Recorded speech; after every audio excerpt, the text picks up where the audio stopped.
Hello बच्चों, कैसे हैं आप सब। स्वागत है आपका अपने YouTube चैनल में, जहाँ पर हम लोग क्लास 10 की मैथमेटिक्स और साइंस को पढ़ते हैं। और हमने ये भी ठान लिया है कि हम 90% से ज़्यादा नंबर लाएंगे। तो जुड़े रहिएगा चैनल के साथ। जब आपके एग्ज़ाम होंगे तब आपको बताया जाएगा कि किस तरीके से आप 90% से ज़्यादा नंबर ला सकते हैं। तो अभी हम देखने वाले हैं एक्सरसाइज 8.2 NCERT की बुक से क्वेश्चन नंबर 4। इसमें कह रहा है ट्रू फॉल्स बताइए और कारण भी दीजिए, यानी कि सत्य और असत्य बताइए और कारण भी दीजिए। तो देखते हैं क्या होता है। फर्स्ट क्वेश्चन यहाँ पर है sine A plus B is equal to sine A plus sine B. क्या ये सही है? चलिए इसको चेक कर लेते हैं। मान लेते हैं हम लोग ए की जो वैल्यू है वो है 30 और v की वैल्यू है वो है 45। ठीक है, अब यहाँ पर हम लोग रखते हैं v की वैल्यू थोड़ा आसान करने के लिए 45 में लेके हम लोग 60 ले लेते हैं। कितनी लेते हैं? 60। 45 से भी हो जाएगा लेकिन थोड़ा कैलकुलेशन बढ़ेगी, तो 60 लिया आसान करने के लिए। देखो इसमें रखो sign A plus B.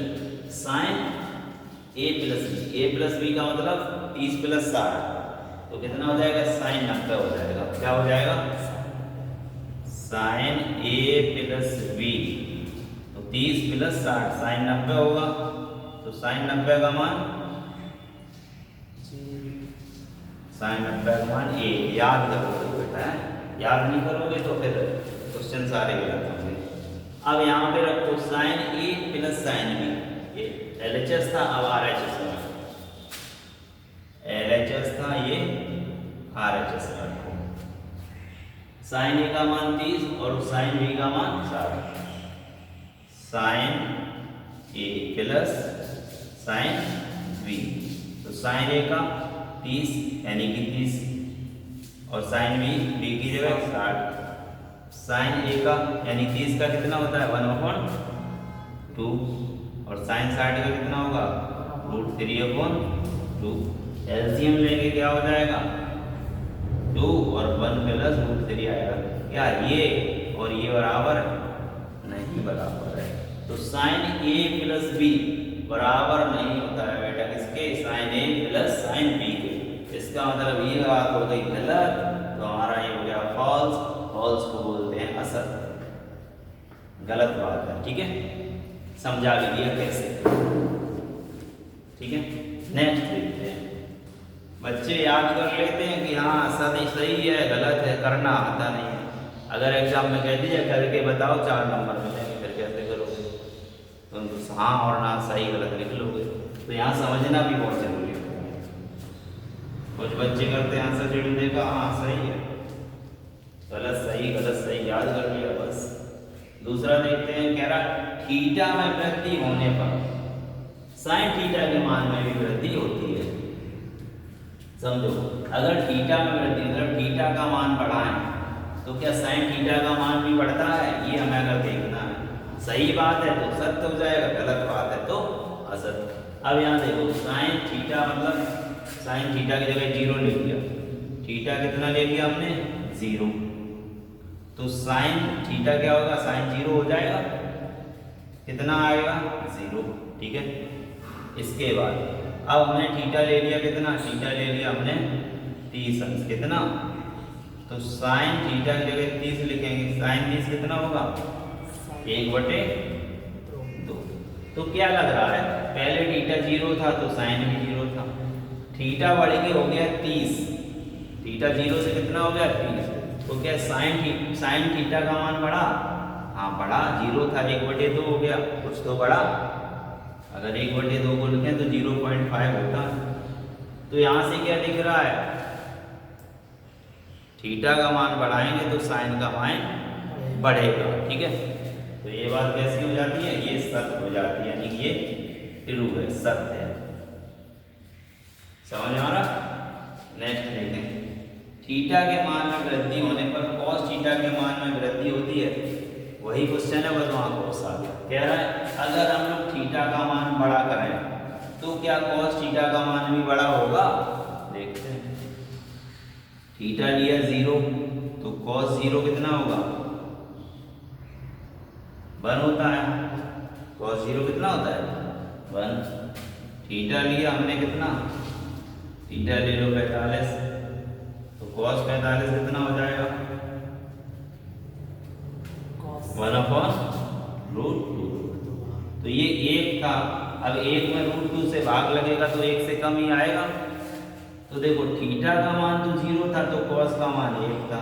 Theta का मान हमने बड़ा कर दिया 45 कर दिया, और cos का मान क्या होगा 1 से कम हो गया, और यहाँ कह रहा है कि बड़ा होता है। तो ये बात कैसी है, गलत है, यानी कि फॉल्स है, यानी कि असत्य है।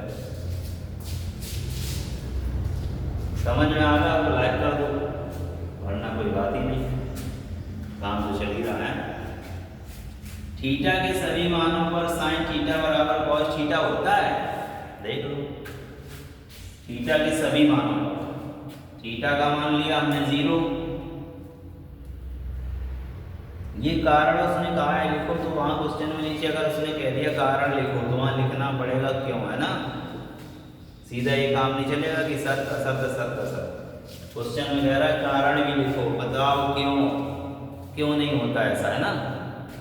तो ये चीज कह रहा है क्वेश्चन नंबर 4 में थीटा के सभी मानों पर साइन थीटा और कॉस थीटा का मान बराबर होता है।